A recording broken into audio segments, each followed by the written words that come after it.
All right.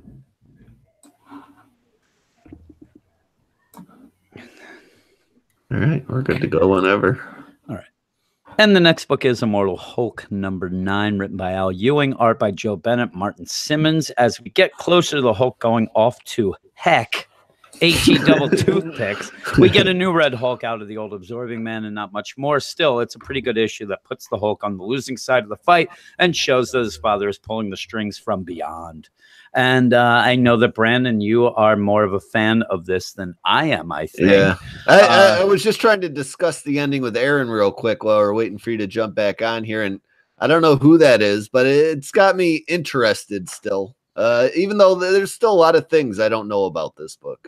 Yeah, I'm with you, and with this, it is kind of, again, it's an overextended deal to kind of throw in the Absorbing Man. That's one of the big things in this to get it. And the one thing that threw me off was jumping around in time. You had this whole deal 1 month ago, now 2 weeks ago, 1 day ago, 15 minutes ago, alternates every page, and it kind of did kind of throw me off with the deal. And it did for a little bit, but it actually felt pretty good, actually. I didn't think so. Once you got the beat of it, it seemed pretty good, because he kind of even tried tying in the last word with the first word of the next page. My issue of it is that overall, and I've enjoyed this book a lot more as it's gone on, overall, this issue pretty much boils down to, Red Hulk versus Hulk deal. And by the end, I don't know that it needed to jump around a lot. I know that it makes sense that you wanted to see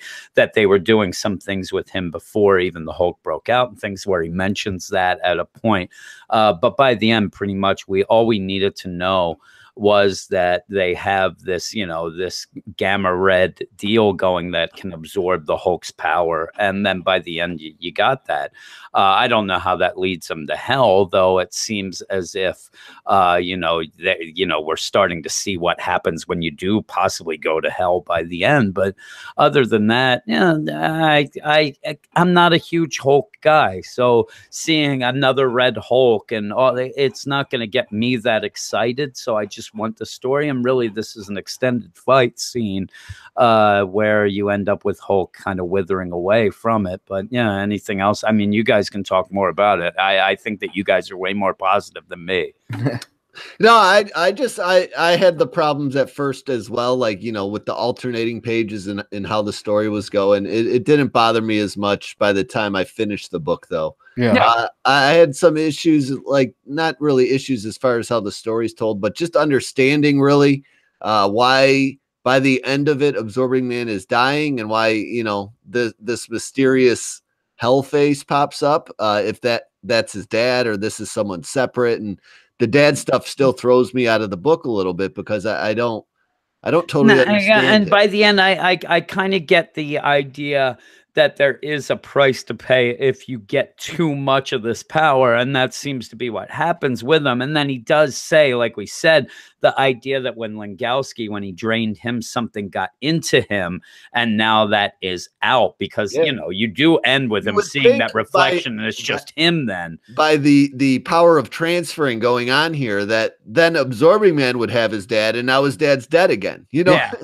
I just and he's a vampire too. Yeah, it's just, I think that by the end with that somewhere else, he's definitely in a plane of hell there at the end when he's being talked to and things like that. But yeah, at the one point, I think that this is also a way to get his dad out of him, so that we can move on with that. And when he goes to hell, that's kind of what I'm thinking is happening there. I'm at thinking the one point, maybe the Absorbing Man, when he's fighting the Hulk and absorbs all the gamma radiation from the Hulk, that he also absorbs his father of the Hulk. I definitely think he does. And maybe his father is like splitting out of the Absorbing Man, maybe separating somehow. Because I have no connection to Hulk's father. I haven't really. The only thing that keeps popping in my head involving Hulk's father is the what was it? The second Hulk movie? No, that was the Ang Lee one. That was the first movie that had Nick Nolte as his father. Yeah. So it wasn't Nick Nolte the Absorbing Man in that? Turns into the Absorbing Man in that. So when they involve the Absorbing Man here and his father, it immediately popped that memory into my head that maybe his power has something to do with like the absorbing man power. So now he's able to split out of the Red Hulk or some crap. I don't know. I'm just kind of jumping to conclusions here. And with that, I don't even know if just the end isn't just him falling apart.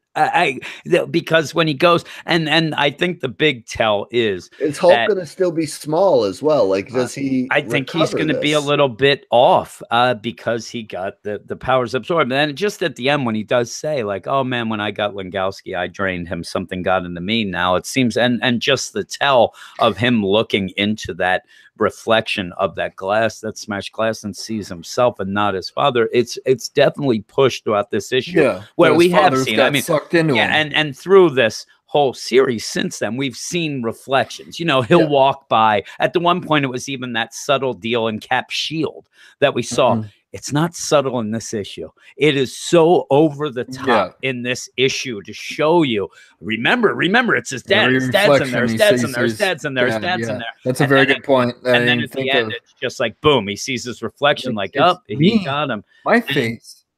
And it seems in my mind, what you're also showing is the idea that, you know, the absorbing man being, and then getting this little, you know, he did get a boost here. It's like, you know, Hulk steroids to be the Red Hulk there. I don't think that he was able to contain it. That I don't think that it's necessarily him getting more. It's just that what happened ended up being too much for him. And now he does seem to be, like I said, in hell. He seems to be in hell now. And I don't know if it's going to be one of those like, hey, you know, you're not supposed to be here. I still want to see how the Hulk gets to hell from this, because this seemed like this would have been the better way to do it, where, you know, he absorbs the Hulk and then the Hulk himself gets thrown into hell, but he's a withered up Hulk. But it is a little confusing by the end. But yeah, I think he might just be falling apart with that. It is odd that he has fangs the same as we see kind of in hell. That is a little, he is the vampires, the Draculas. But yeah, with that though, what I said through the whole deal, just this overextended thing to set up the absorbing man and to give him the red deal and to get, you know, that boost. I just thought it went on a little bit too long, you know, but it does pay off, I guess, by the end. But it just, this issue itself, though I still think it's good. When this series first started, I ended up being very confused about a lot of things and didn't like it as much. I still like this enough. I just think this is kind of a setup issue that is a little more down, and it's using the idea of the Red Hulk there and the absorbing man as the wow thing to go with, so that you can kind of set up a bunch of things. But I still want to know, you know, we still don't know the night is his time and things like that. The Green Door didn't feel like as big a part as I feel like Al Ewing wanted you to think he was either. I got the whole reflection stuff, but then it did kind of escape me towards the end, whether his dad was in there or not, until, you know, you guys where I really am starting to get annoyed. And this is just a simple thing, but it's at the beginning again, but it seems as if the daylight and the nighttime always seem to happen at the exact time that he needs Hulk or Bruce Banner to be around. If he needs Bruce Banner, it's definitely it's a sunrise. If he needs the Hulk, it's a sundown. You get it every time, including at this beginning. And yeah, but I like the dialogue of the Hulk a lot in this. I like his inner monologue. I like the idea that he's, you know, the smart Hulk and he's going around and he wants the narration. Yeah, it is. But at least it's his inner monologue. He's by himself. If you had somebody else be like, you know what there, buddy? I'm the Hulk. But yeah, with that, I do like the idea that he knows that he needs to calm down a little, and he doesn't want to be too crazy. Like, he's trying to figure some things out, which I do like, you know. And then you get the thrown in with this guy, the men in black coming, and, you know, hey, what's going on there, sir? Oh, the Hulk, he was here, he wrecked everything, he did all this stuff, and he's like, okay, let me turn my hand into a gun and shoot you and go off. Finger gun. Finger gun, finger bang, bang, bang. And he does that. But yeah. Hey, this is a clean podcast. You can't say finger bang. Finger bang, bang, bang. Boom, boom, boom. But yeah, by the end, I'm intrigued because we do see that. That's a new guy, isn't it? Yeah, it seems. So it's someone new chasing him. Yeah. That's and I was So that's confused an by added that. It's thing. the And same maybe that's people something that cut him up, though. I think. Yeah, it it's is. It part seems of to the be those people same looking people, for but him. it seemed to be an odd thing thrown in that maybe people who maybe it's a callback to something. Well, the last I guy's don't know. still inside Hulk that was looking Yeah. for him. So. Yeah. And that was the kind of a cool thing too, is as this is going on, you even have that little bit that the Hulk himself absorbed the guy before. So that was kind of a funny little. Yeah, I get that now. It is the same people. Yeah, it's the same people, but I still don't understand what's going on. Red Dog here. Yeah. I still don't understand exactly what's going on with that guy with his finger banging, but but it's okay. But yeah, I just thought that this was a little bit funny down. if his other hand turned into the phone rather than that would have been good too. Everything that happens then his foot turns into a car. So now he's a transformer, triple changing all over the place. But I'll let you tell your score first, Aaron. What would you get this? Oh, see, I want to go a little higher in a 7. I'm going to go 7.2. Just be that guy. Okay. Okay. Well, I'm going to be the opposite. Because I really did enjoy this. Both the artworks really. There's 2 different artists on this. Yeah. For the Crusher Creel one, there's one artist, and then Joe Bennett is the main artist. I enjoyed both artwork. I especially liked the attention paid to the continuity for Crusher Creel, because he was in the Black Bolt book and had a pretty good turnabout character, because he tried going good. And Titania, she's involved in Weapon H right now, so she's working for Roxxon, helping Hulk battle in Weird World, and he's tight on the continuity right there with that. So I got a little bit more of it from that. Okay. And the bringing Hulk back to the spot where Hulk was formed is a good way for his dad to tie. Yeah, we didn't even mention that. That was actually a pretty cool deal, that he ends up going back to where he became the Hulk, and even says, "Oh man, my dad's kind of twisting and turning this. Why did you bring me here?" and stuff like that. That was pretty cool. We didn't even mention that, so I agree with that. So yeah, 7.2 for me. I'm still constantly trying to pick things apart, seeing where Al Ewing is going with this, and that's one of the things that I enjoy the most about it, is because it's confusing. I don't have all the pieces, but I am still very intrigued on figuring out what is happening in this. Yeah, I'm going 7. And I'm going 7 straight up. Like you said, I am interested in what's going on. I think that this was more of a setup issue, with some wow moments though. But it's setting up where we know that the book is Hulk going to hell. So I did like to see that at the end, kind of getting a glimpse of that and trying to figure out how that's going to go. But yeah, there's still a lot of things out there that I want to know. But I'm okay to leave those aside a little, because each issue kind of it's good enough that I don't get that mad. I usually get mad at stuff like that when you have, something laying there and it just seems like it's going to be forgotten, or I don't think that the writer's good enough to ever tie it in. I think that Al Ewing will tie that in. So I am patiently waiting for that. But yeah, I like what we see. It's not exact. I'm not the biggest Hulk fan, but this is actually gets me kind of excited for the Hulk. So I'll give it that, but 7 out of 10. What about you, Brandon? I'm gonna surprise you guys and be at a 7.5. I actually really like this issue. I knew I'd be the lowest, but it's still not that low. It's the way the story was told in the beginning threw me off, but by the end, it definitely had me on board and intrigued. And I did like the way things tied together with, I'm going here because I'm stronger. Oh wait, you tricked me to come here because you're actually stronger, and that whole thing, that was pretty cool.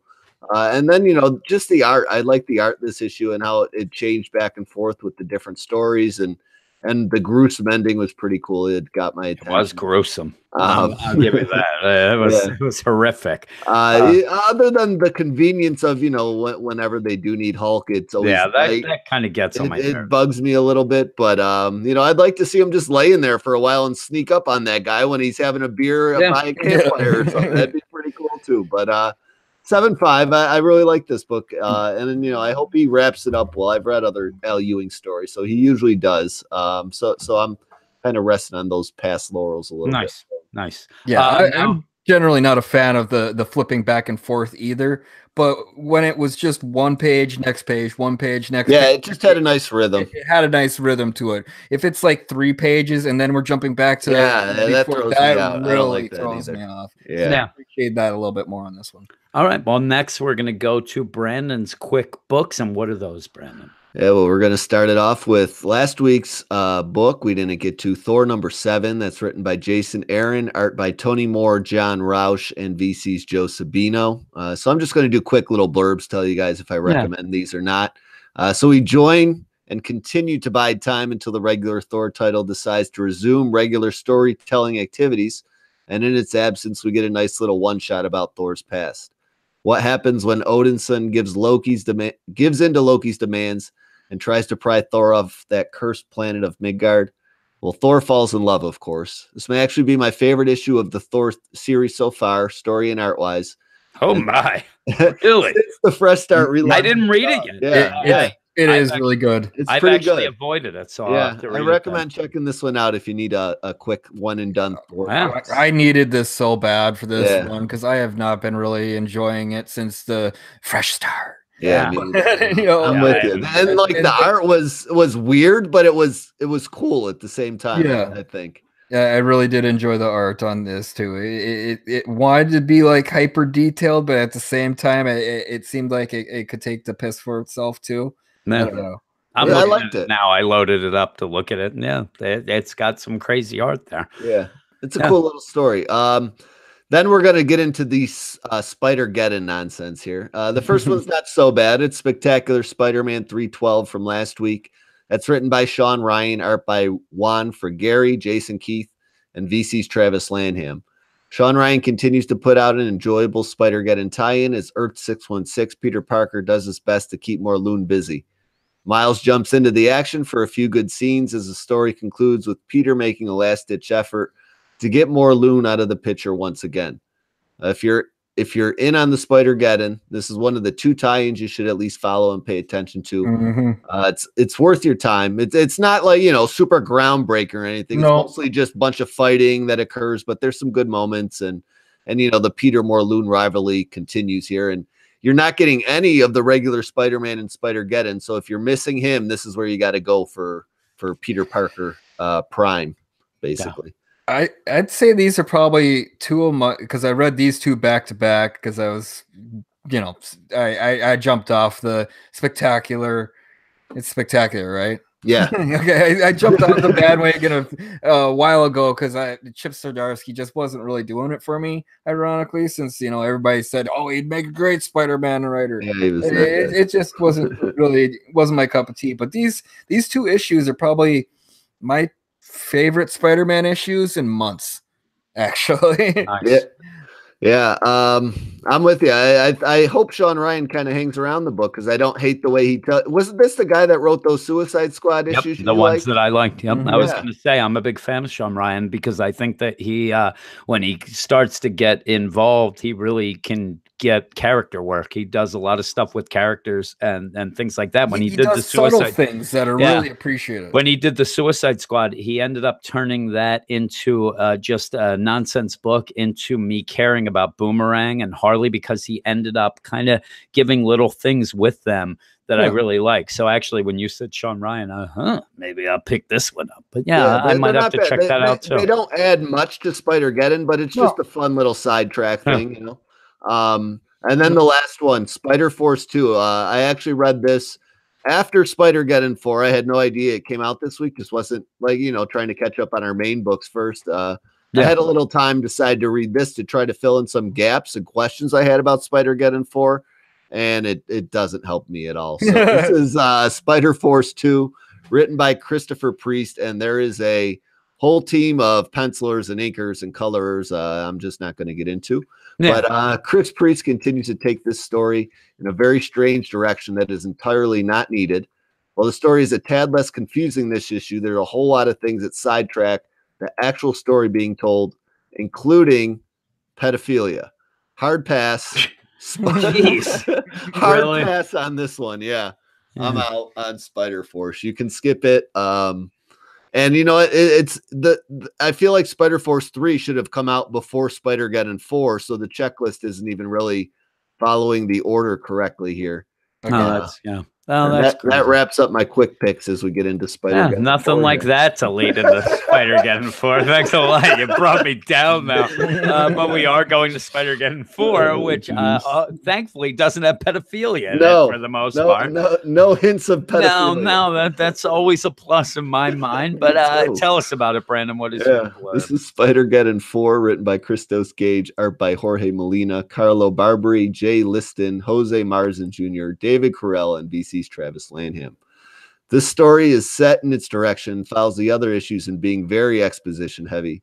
The characters are cool. I just feel like more should be happening, even though there are things happening.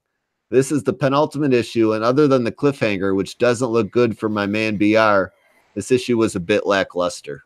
Yeah. I read it, and again, I'm coming in. I've talked about this each issue that I want to be involved with this. I want to get excited about it, and each issue is getting further and further away from my grip. It's starting to not really. I mean, and this one is, as I say, some of the DC books, there's a lot of yakety yak going on because there's a lot of just guys standing around. I want to yell at somebody, don't talk back, so we can just move on with the story. The only things I'm holding on to right now is Doc Ock and Miles Morales. The only two characters I have really any connection to, any feels for in this whole book, and there's just too many characters, and there is too many, and they're just too many, and not very unique or exciting for them to do. Go search for stuff. This entire thing boils down to basically the Spider's big plan that they have agreed to is to try and locate Captain Universe Spider-Man. So they're hinging their hopes on that.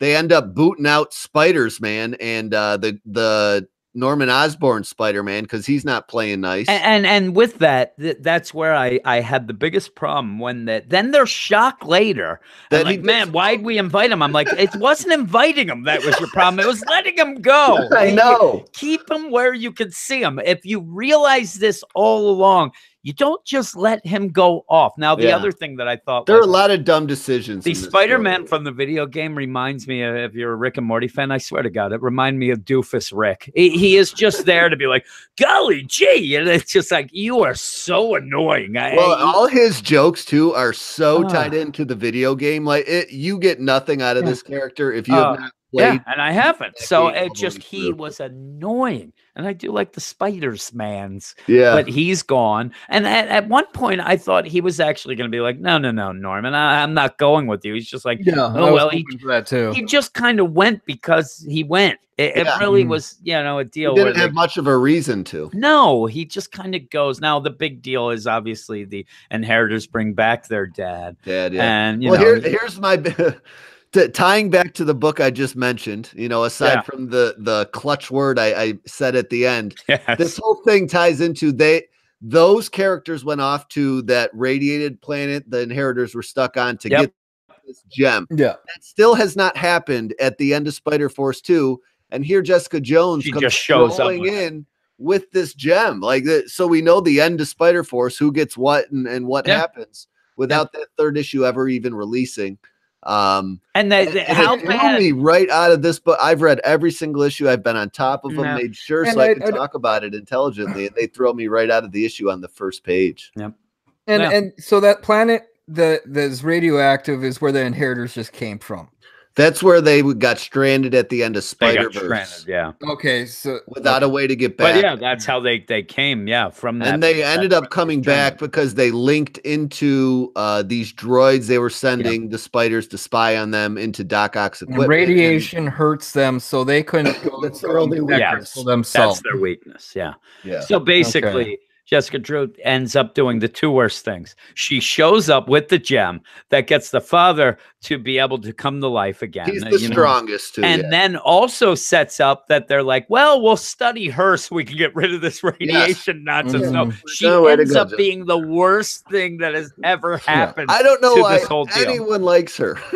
I mean, this is the stupidest thing that could possibly happen, though. Maybe we'll find out why and when later at the end of Spider-Force. Maybe they poison the gem or something. You know, I thought that might have been sort of the thing. It's too set up for her to just show up with that, and like, hey, here's the gem, and by the way, you can study me and get rid of your radiation. Yeah. But she can teleport anywhere she wants, yeah. and she teleports right into the only place they are on Earth. The thing that gets me in this is just when you see a bunch of these scenes as it goes on, and it's just like Aaron said, and like you said, Brandon, you end up with a page and like, God, there's too many Spider-Men around in this book. They're just standing there, and at one point they're all sitting there talking. I believe this was on the Leopardon, where you have a bunch of people. Yeah, that's their base. There's the one spread page where you have Miles is there, you have them all there, and half of them are looking at us like they're bored, you know, just standing around. They're sitting there. I'm like, video game Spider-Man is staring into space like a dummy. Yeah. Half the time, a lot of the guys are just staring off into nothing. And remember that Edge of Spider-Geddon book we read with Little Petey? He's still hanging around back there. He's not dead. They made him seem like he was dead. And he's just hanging around. I mean, legitimately, he's just there hanging. And I just like, really, like, you definitely have too many people in this. And that the fun of a story like this usually is the idea of having a lot of cool guys doing things and whatever.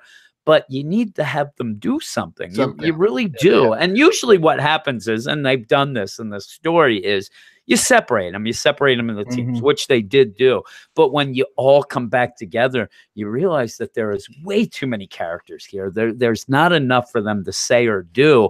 And because of that, I think that Aaron even hinted at it earlier, and I'm with him. I'm not really caring a lot about a lot. Like this little Petey Spider Boy. Only two I care about, Doc Ock and that. Yeah. And that's, And so I care by the end here because like you said, they do end up getting a team of two together at the end to make something feel like important is going to happen. So Ben Reilly and Superior Spider-Man. And Superior go off. They go to New U, where all this cloning stuff is set up and going down. And the big reveal is Doc Ock has been in contact with the Inheritors the whole time, and he's turning over Ben Reilly. So this is these tubes working. This is a cool cliffhanger. Again, though, like you said at the beginning with Jessica Drew and that shard, I really think that I'm hoping that this is just a ruse, that this is something that they're doing to kind of, but it does look like they're about to eat freaking. I already wrote off Ben Reilly and his at the end of his run, so I have no feels for him anymore. He feels like he's written out of character a little bit in this. Here's the deal. And I have no connection to this Enigma Force. Well, and no, I don't either. Yeah, this comes out of nowhere. Well, he died in Spider-Verse. This Captain America here's the other. They're trying to get him back. I think that there's a big thing that as you go, Ben Reilly going, and I'm not a big, I don't know a lot of Ben Reilly stuff, so they do have that little tell in my mind where you have Superior talking to him, and he's like, hey, the plan, you better not go against me like the Jackal, and then he's like, listen, I was a little off then when I was brutally killed 27 times. And I'm like, boy, that seems like an odd thing to say now, just to bring up the fact that you died 27 times and came back, like what's going to happen here. I really think that was the tell of, hey, that's part of the deal. And we had to know that he can come back and can do whatever. I just don't think they kill him. They would have killed him here if he was going to. Yeah, and then you have the other deal where we did have Norman go and pretty much shut down, like he said, with Spider's the web of the web of life. The web of life. So does Doc Ock have the ability not to affect the spider senses, kind of like Venom does? No, I don't think so. Then how did he just like sneak up and whap? I think that maybe this is part of a plan. I really do, and I think that the whole deal is going to be set up, and we have, though, again, like we said, thing has always been he wants this redemption, he wants to be loved, so he's not going to do anything where this is all probably part of his plan. He comes off looking like the jerk to try to save the day at the end, and get the praise, not the way everyone would have wanted to go about doing it. But he's having his America First moment, he sacrifice one for the many. His own way. So you know, we'll see what happens when 5 wraps up, but there are 6 tie-ins in between this one and as this goes on, we are stuck on just our Earth now. The Earth is contained now with the web of life got shut down. No more Spider-Man standing around. And really with all these, and I'm looking again, there's one thing where they're wondering where Superior Spider-Man went, and they're all just standing there. I'm like, boy, Spider-Ham really got wasted here. Like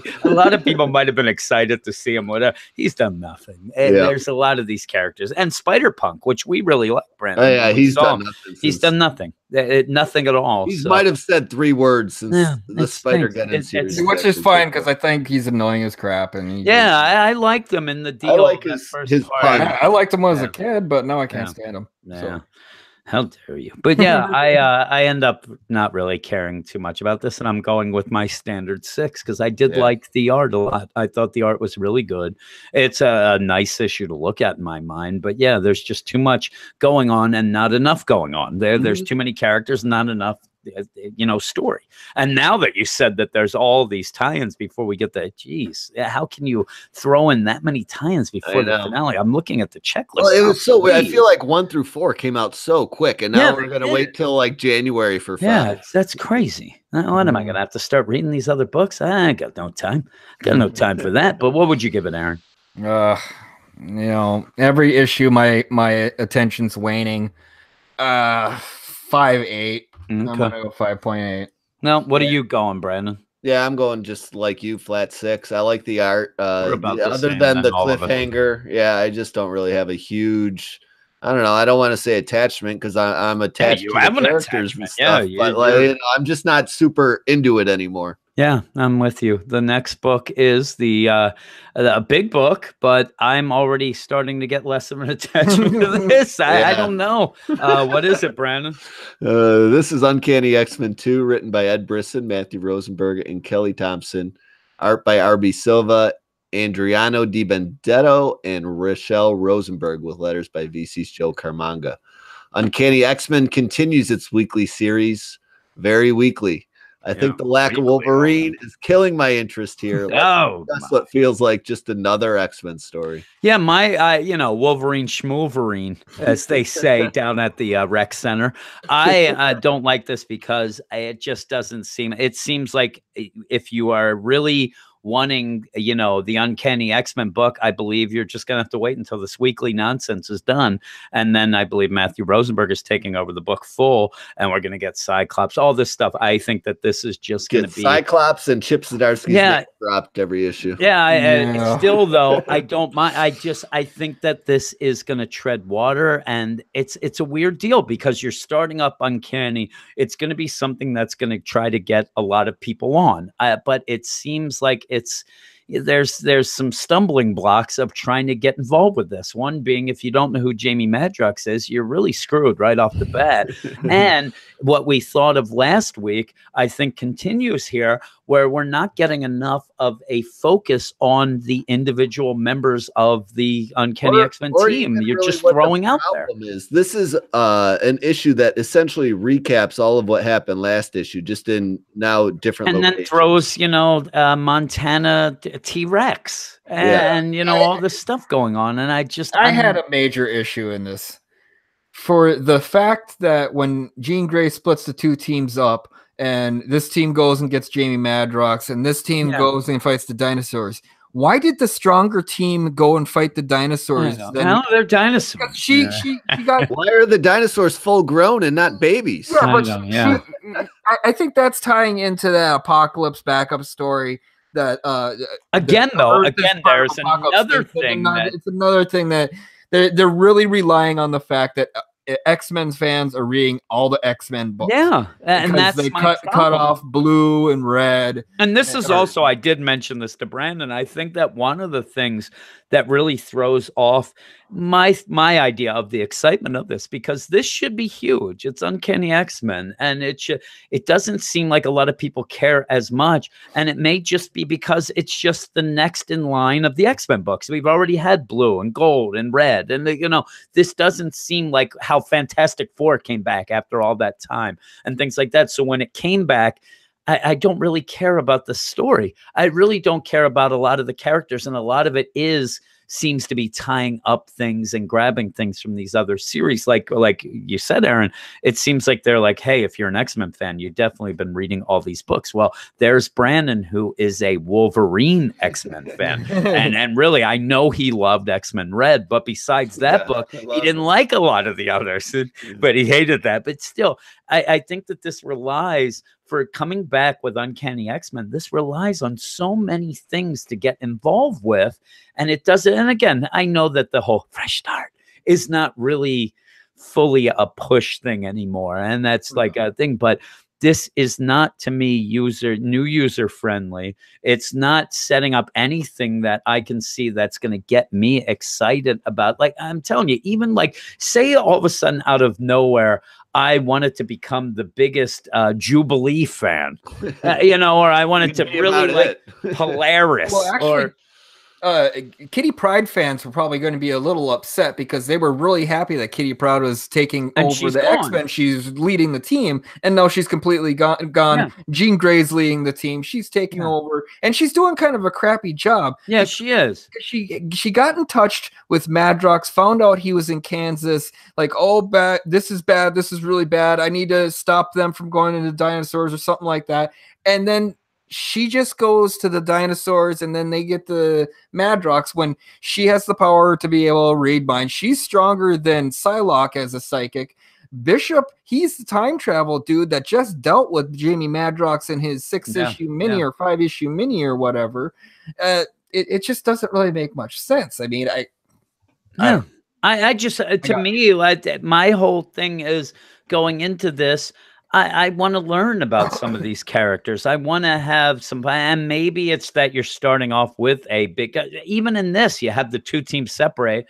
And then some of those new guys, like, oh man, they left us. I'm like, there's a lot of characters, and then there's just so many characters out of the book. Like, I care so little about the rock slides, the pixies, the Oyas, the annals of the world. I couldn't tell you if I like them or not because they're taking up space but doing nothing. They're really doing nothing. All they do is complain. For 2 issues, they've complained, and you know what? You're not good at fighting. You stink. Sit on the sidelines and learn something and stop complaining. I don't know what this book, if you want to get me involved in an X-Men book, put the guys from the cartoon on the cover, and you'll at least get me for 1 issue. If you're telling something interesting, I'll continue. This is just so bogged down with characters. I'm hoping that's what we get after this weekly stuff ends. And those picketers from now. The picketers came out of nowhere too. Yeah. I mean, if they made it like a kind of a touched on X-Men Red a little bit, maybe, with how Cassandra Cain has been angering crowds and stuff like that. Yeah, and even then, I would have been. What gets me, my whole deal is you get thrown into a deal that ends up being very similar to the Christopher Priest Justice League over at DC, where it's, hey, look at these teams and the consequences, and oh man, this guy almost got zapped. And I don't care about that. I want to have fun. This is the first X-Men book that I am starting since the Joss Whedon, X-Men book. This is the first one, and how are you going to bog people down in the minutia of the stuff in a one? And it's just and with this, it's not pointing out the fun, and it's not pointing out even the individual characters enough for me. Like I said, I don't know tons about Jubilee. I always hear and people make fun of her and things like that, but I want to see. I know more about Jamie Madrox going from that Multiple Man mini, but even that, he's just there. And I'm telling you, my favorite character in all of this is actually Bobby Iceman. He actually makes me giggle sometimes, but even that, Beast is there, who I know, but he does nothing. Everybody's doing nothing in this, though. Like you said, the new characters are complaining. Kitty Pryde's out of it already. She's off. We don't get any of that from last week's cliffhanger. And then you have picketers and a T-Rex, and the book seems like a wreck. I'm familiar with all these characters, and the only thing that's really been interesting me right here is what happened to Jamie Madrox. How did he get all these powers? Where's that? That's the only thing that's been interesting me in these 2 issues. Yeah, and again, the character I know the most about in this book is Laura. and she does nothing. She's there at the window complaining about the picketers, and then shows her claws. But while this is going on, and they do separate. That's not Laura at the window complaining about the picketers, isn't it? I thought it was her at the window. That's Armor. That's the girl that puts that pink bubble around her. She looks just like freaking Laura. The face is in this. And I thought it was the little one, Gabby, at first. Yeah, she has those scars. But people are, down with the muties. We've seen all this. And by the end, you do see somebody coming through. My problem is these story beats are just every X-Men story I've ever read. Humans hate them. Every single shot to cure the mutants. And then Legion shows up at the end. That's the big deal. And I thought that was going to be Mr. Sinister, actually. And like you said, the weird thing is you had, like, of course, the last issue, the Senator, who was against the muties. And then, you have that. So it is basically a generic greatest hits without being a greatest hits. It's greatest tropes. Yeah, it's greatest tropes, and why isn't it fun? Why aren't you having things that are fun? The dialogue just wasn't really working for me. No. I don't know if this is Ed Brisson or Matt. That's the thing I was going to say too. Maybe it's because I believe they're switching off issues. That. I'm going to go with Ed Brisson just because he hasn't been writing very many X titles recently. Matt Rosenberg generally has more fiery dialogue. Kind of the jokes hit a little bit more. So maybe I'm just going to write this one off as I would say that if that's the case, I think that the last issue was Matthew Rosenberg doing the main section, because it did. I'm telling you, when Bobby was laughing at when Madrox went up when they were having that thing, and he's like, "Man, that guy cracks me up." It made me laugh. That's what I want more of that. I'm pretty sure this one is Ed Brisson. The last one was really Matt Rosenberg. Brisson doesn't have a great funny bone. He writes like the old man Logan, the darker X-Men. And I tell you what, hopefully next issue is Kelly Thompson, because she is writing the best X books. Yeah, so maybe it'll pick up. Tom Taylor, but again, you have that going on. And now we have, I guess, you have the timing issue or whatever, but now we're going to have 3 writers, and next week may be a Laugh Riot. And then the next, why have these 3? And it's killing me because I really want to like this. So it's going to come out every week. I end up, though, this is one of the other ones. This ends up where we're doing this podcast, and I'm trying to be as positive as I can. I am actually more positive here than I am over on the DC side of things at the moment. But these are the sort of things that get me down, and actually not just where my score is, but it actually depresses me a little, because of the idea of starting this podcast with the idea of, getting involved in the fun of Marvel. And then all of a sudden it's like, boy, they're going to have Fantastic Four, Uncanny X-Men. Like, these are the things that I've really hinged my, hey, I'm a little depressed with a lot of comics in general, but these are the things that I'm going to hitch the wagon to, because these are going to be great, and they're going to come out of the gate and wow me.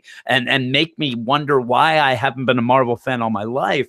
And they're not. They just end up happening. I'm like, man, there's another one. I ended up reading. I'm about to read. I'm like to Aaron, hey, I just have Uncanny to read. And he's like, good luck with that. I'm like, here we go. There we go. And again, you say that, and in my mind, I'm like, I'm going to want to like this. I'm going to prove to him how great it is. And I'm reading. I'm like, in the middle, it's not one of those that took me a long time to read. It wasn't a slog to read. I didn't have many of those. I didn't care that much about it. Just by first thing I did was check to see the page count. When I opened this up, I was like, I did too.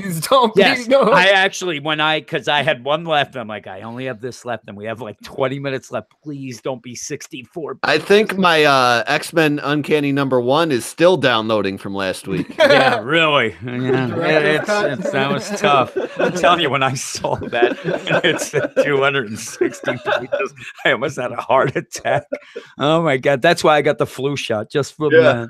I'm telling you, I'm talking, your blood pressure was all I got my flu shot today, and I'm telling you right now, I don't think I can lift my arms above my shoulders now. And it doesn't even make sense. Suddenly numb. It doesn't make sense. I'm like a Markel Fultz. I have a shoulder issue now in my mind. But this is all ending. Got the yips. Really. This ends with, like we said, Legions going through. the crowd. He kind of knocks on the door. They answer, which I don't know why I wouldn't answer at all, but they, you know, these people are ready to kill them. They answer. I like it too. When you put a peephole on double French doors like that, if they stand in the center, you can't see them. I will so you got to open it. One thing I laughed at while this is going on, though, I did like that they end up, you know, muties go home and we're in our home, and it didn't even come off as a joke, but it made me giggle. But yeah, at the end, he's like, "Hey, my name is Legion. I'm Professor Xavier's son, and I'm here to save the day." That's a cool enough cliffhanger. It's just, especially if you read The Age of Apocalypse. But I mean, this is relying heavily on the nostalgia factor. It is, and where I would like it to be, you know, going forward with, without the OG team. I actually really wish it was the OG team. I understand that there's a lot of wackiness going on right now that they really couldn't do it, but maybe I don't know. This book kind of brings me down, and even then, I'm still gonna give it again. I'm Mr. 6 this week because I'm gonna give this a 6 as well. Well, move over, buddy, because so am I. I like the art again. I usually, that has never been a problem since we've started this podcast with the Marvel side of things. I really have enjoyed the art on most books a lot. And so there's a variety of art too that you get, and you enjoy each one in different ways. Really impressed with the art, but it's just this story, and we're 2 issues in, and it's already feeling to me like this is just going to be a extended bunch of nonsense until we get the book to be, you know, monthly when we get Cyclops back and things like that. So, but you know, hopefully this is setting some things up with that. But yeah, what do you give it, Brandon? Yeah, I'm just under you guys, 5.5. I can't nudge it up to 6. I liked some books a little better than this one that I gave 6s this week. So, I mean, just the story doesn't do much for me. Like I said, it's the X-Men's least greatest hits that we're getting played with or played to us here right now, and I'm just not enjoying it. Yeah, I can probably even go back on with you. I like the art like you guys do, but except in these smaller panels, like when Jean Grey takes off her helmet, she loses her eyes. She looks like one of those. And again, I did say that I thought Laura was in the thing, so that's an issue as well. So maybe, but I still, in general, I think I like the art. But yeah, that's it. Now I'm depressed. We should end with something a little more Sabres won 5-2. They beat the Flyers. Oh, you stinking Sabres. I actually watched the game-winning goals from every Stanley Cup since 1950. I saw a video, which is funny too. Yeah, and it's funny too if you would watch this video, because back the ones from the 50s are basically looks like they filmed the guy pretending he's shooting, then the shot of a puck going in the net, and then showing the the light lighting up. I'm like, that was not the goal. Yeah, it made me laugh, but I did see the Brett Hull. I kind of laughed at that. I've been watching a lot of Wayne Gretzky videos lately, getting all fired up. Yes, but yeah, that's the end of the podcast. My book of the week would be Immortal Hulk. It has to be. I give it a 7. That's my highest. I can't give Shuri the book of the week because it was a quick pick, and we said that was not the case. So everybody agreed that is the book of the week. The Hulk. I think Thor might edge it out if I could use quick pits, but you're not right. I might be with you on that one. Now I'm gonna. I really did enjoy that issue. Yeah, I'm gonna have to read that. I actually saw the cover of it and thought, more of this nonsense. I'm telling you, the cover threw me off. That impression, and then I read it, and I was like, all right, you surprised me. Now I'll have to check that out. Next week we don't have a ton of books, so I think there's only 4. I believe next week even is one we're gonna have to decide if we're gonna talk Ironheart #1. I believe that comes out, and if not, we'd have 3 books. So I'm sure we'll talk about that, figure out what's going on, have some more quick books and things like that. But we'll see you guys later, and thanks for everything. Matt. All right. Good. All right. I need to go get sushi now. Oh,